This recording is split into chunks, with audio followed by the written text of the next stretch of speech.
Boa noite, gente. Eu vou explicar o nosso algoritmo de múltiplos objetivos. O código ele é basicamente o mesmo, teve pouquíssimas alterações. Eu vou mostrar para vocês o que alterou.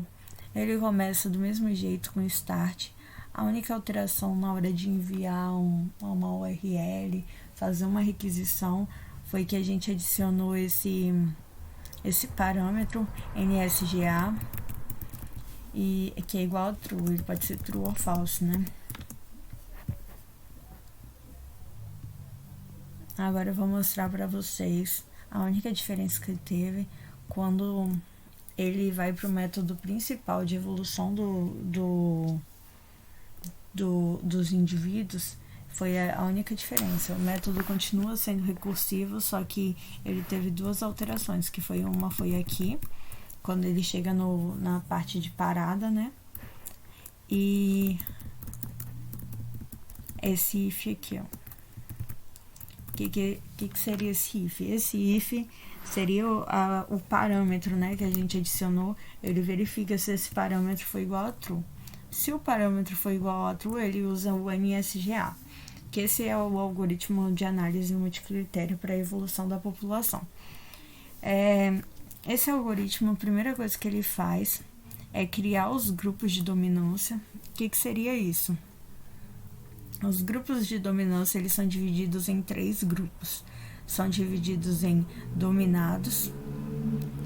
Os dominados são quando você tem indivíduos que você tem indivíduos que são melhores que você em todos os aspectos. Por exemplo, em todos os objetivos, os indivíduos são melhores que você.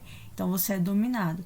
Os indivíduos parcialmente dominados, que seria essa lista aqui, seriam indivíduos que têm, por exemplo, eu tenho um objetivo ou 2 objetivos que sejam maior que esse indivíduo. Então, ele é parcialmente dominado, porque ele não é totalmente dominado, ele não tem todos os objetivos superiores, né? Inferiores, no caso. E os indivíduos não dominados é quando você tem todos os aspectos superiores aos outros indivíduos, então você não é dominado por ninguém.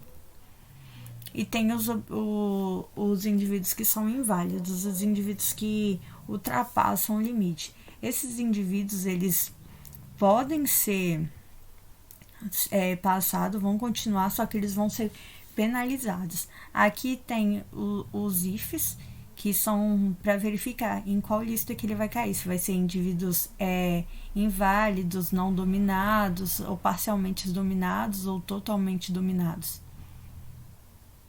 Aqui a gente colocou um log para falar quantos indivíduos que tem em cada lista.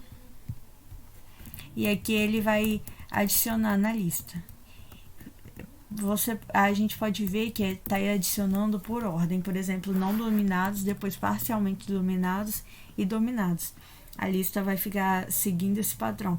Primeiro lugar vem os não dominados, depois parcialmente e os dominados, que seriam, por exemplo, que a gente está falando, e os inválidos ainda vêm por cima dos dominados, que a gente está penalizando esses caras. Isso aqui vai retornar uma lista. Deixa eu abrir para vocês.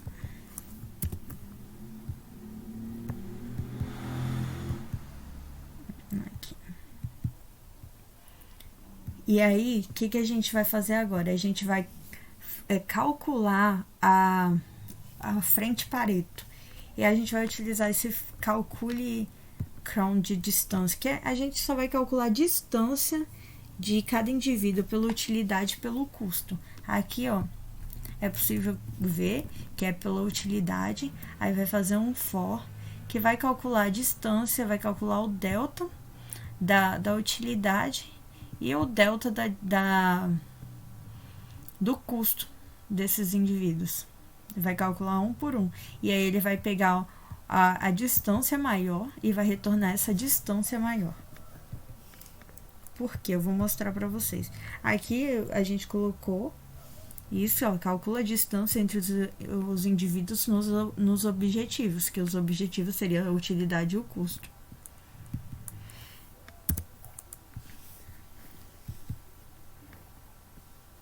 Isso aí vai interessar só simplesmente na hora de matar esses indivíduos. Aqui foi adicionado um histórico também, a distância foi adicionada aqui.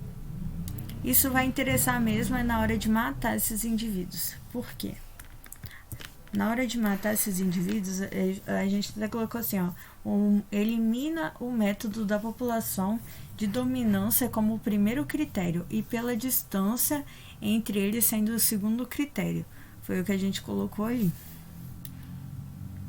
E aí, é isso que ele está fazendo. Ele está eliminando os indivíduos por dominância, né? Que foi o primeiro critério. E depois ele vai diminuir pela distância. O que ele vai fazer aqui? Ele vai simplesmente pegar e vai matar metade dos indivíduos. Só que se chegar no, por exemplo, começar a pegar os indivíduos dominados, ele vai pegar pela dominância, ele vai pegar o delta, a distância desses caras. E aí vai matar, o ponto de parada vai ser essa distância, entendeu?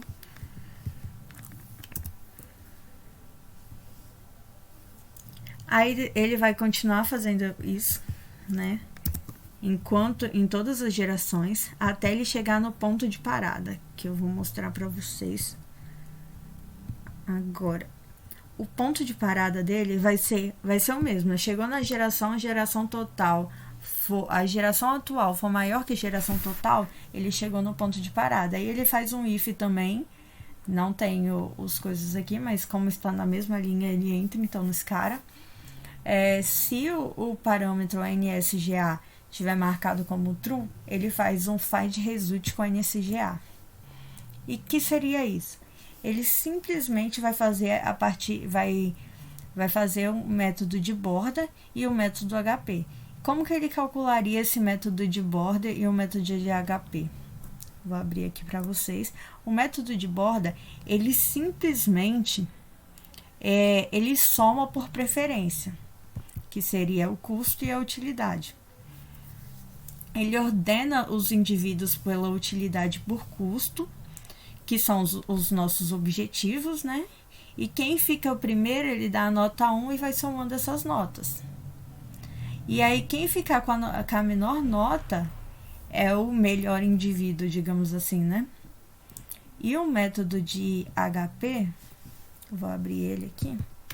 Deixa eu só achar.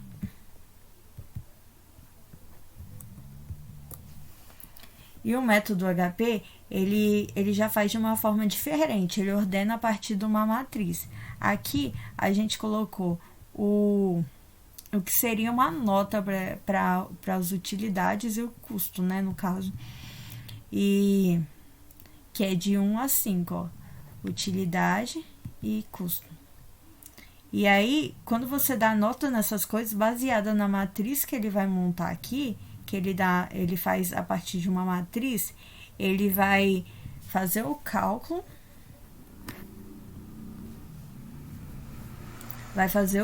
e vai julgar os indivíduos baseados no custo e na utilidade. E no final ele vai selecionar qual é o melhor indivíduo. E aqui ele só está setando no histórico melhor e ele vai gerar o resultado. Aqui vai enviar um e-mail, vai falar que é HP e quando for borda, ele vai enviar aqui e vai falar que é borda. Então é isso, gente.